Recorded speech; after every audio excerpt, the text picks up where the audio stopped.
নমস্কার, আমি Dibyendu Shankar Bhattacharya. Take the action Rudra. আপনারা জানেন বিগত 15 বছরের অবসান ঘটেছে ভারতীয় জনতা পার্টি। তারা পশ্চিমবঙ্গের মসনদে বসেছেন। প্রথম দিন ক্যাবিনেটে বসেই আমাদের শুভেন্দু অধিকারী কতগুলো বড় বড় সিদ্ধান্ত নিয়েছেন, কিন্তু তার মধ্যেও খামতি রয়ে গেছে কিছু, তার জন্য সমালোচনা হচ্ছে। প্রথম খামতি যে পার্থ চট্টোপাধ্যায় মমতার জীবনী ক্লাস 8-এর বইতে থাকবে না, এটা করা উচিত ছিল। কারণ ওনারা সমাজসেবীও নয়, আর পশ্চিমবাংলাকে শান্তিতে থাকার জায়গাতেও রাখেনি। ওনারা স্বাধীনতা সংগ্রামী নয়। ওনাদের থেকে এই জিনিসগুলো তুলে দেওয়া উচিত ছিল। পুরো সিলেবাস চেঞ্জ করা উচিত ছিল। আজকের যুগে যদি বাচ্চারা ওনাদের জীবনী পড়ে বা ওনাদের অনুপ্রাণিত হয়, তাহলে সবাই চোরই হবে। যাই হোক, এগুলো হবে আশা করি। আর একটা একটা করে উইকেট পড়ছে, তার মধ্যে সুজিত বোস একজন।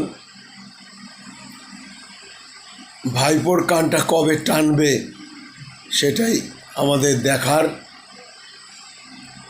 তবে শুভেন্দু অধিকারী বলেছেন যে যারা ভারতীয় জনতা পার্টির জন্য জীবন দিয়েছেন তাদের পরিবারের প্রতি দায়বদ্ধ ওনারা আছেন, কিন্তু যারা অত্যাচারিত হয়েছেন,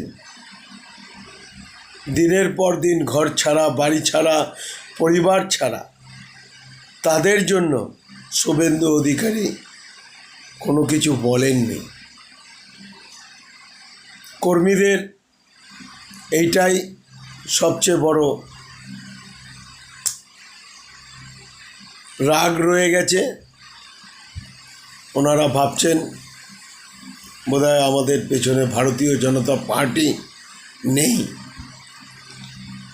তবে এটা জেনে রাখবেন, ভক্ত ছাড়া কোনো দেবতারই পুজো হয় না। দেবতা তখনই পূজিত হয় যখন ভক্ত থাকে। তা কর্মী ছাড়া কোনো দল হয় না। কর্মী দিয়েই কিন্তু দলটা তৈরি হয়। এবং ঘর ঘর মে রাম কি বাতে, রামের কথা ঘর ঘর মে আজকে এই কর্মীরাই শুনিয়ে দিয়ে গেছে। এই কর্মীরাই জীবিত রেখেছে এই রামকে। এই রামকে এই কর্মীরাই জীবিত রেখেছে বলেই আজকে পরিবর্তন হয়েছে। তাই মোদির কথায়, আমাদের মোদিজির কথায়, ভারত বিকশিত হোক, ঘরে ঘরে রামের প্রচলন হোক, আর বাঁচতে চাই তাই বিজেপিকে চাই, এই স্লোগান আমাদের মোদিজির ছিল। আমরা সেটা বাস্তবায়িত করেছি। আর ওখানে আছে শুভেন্দু অধিকারী, আর পাড়ায় আছে দিব্যেন্দু ভট্টাচার্য,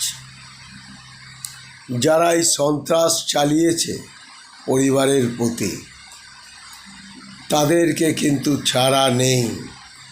এই দিব্যেন্দু কিন্তু তাদের কাউকে ছাড়বে না। কেউ যদি ভেবে থাকেন যে আমাকে ছেড়ে দিয়েছে, আপনার শত পাহারা সত্ত্বেও আপনাকে ছাড়া হবে না। যা সন্ত্রাস চালিয়েছেন তার সিকিভাগ হলেও তার ব্যবস্থা হবে। নবান্নে শুভেন্দু অধিকারী বসে আছে, আর পশ্চিমবাংলার দিকে দিকে দিব্যেন্দু বসে আছে। এর বিন্দু বিন্দু হলেও তার হিসাব হবে, বিন্দু বিন্দু হলেও হিসাব হবে। এই হিসাব এই দিব্যেন্দু নিয়ে ছাড়বে। মাঠে ময়দানে, শ্মশানে, কবরস্থানে, বিভিন্ন জায়গায় যেসব সন্ত্রাস হয়েছে, সে সন্ত্রাস তার একটু হলেও নিয়ে ছাড়বে, সিকিভাগ হলেও নেবে। এটা জেনে রাখুন। এটা জেনে রেখেই আপনারা সেইভাবে চলার চেষ্টা করবেন, আপনারা সেইভাবে কর্মকাণ্ড করবেন। তাই আপনাদের অনুপ্রেরণায় আপনারা সঠিকভাবে চলার চেষ্টা করবেন। এই বলে আমার বক্তব্য শেষ করছি। ভারত মাতা কি জয়, ভারতীয় জনতা পার্টির জয়। আপনারা যারা ভারতীয় জনতা পার্টির লোক, তারা সকলে একত্রিত থাকবেন, তারা সকলে সমঝে থাকবেন। কিন্তু যারা আমাদের প্রতি টর্চার করেছে, তাদের একটা লোককেও ছাড়া নেই। আপনারা ভাবছেন যে আপনার দলের লোককে ঢুকিয়ে দিয়েছি, অনেক লোক বিজেপিতে এসে গেছে, আর গুটি বসিয়ে বসিয়ে একটা একটা করে আবার সেই জায়গায় দখল করবেন, সেটা কিন্তু আর হবে না। তাহলে ভারতীয় আগামীকাল 5 বছরের মধ্যে ভারতীয় জনতা পার্টি নিঃশেষ হয়ে যাবে, এও আমি বলে রাখলাম।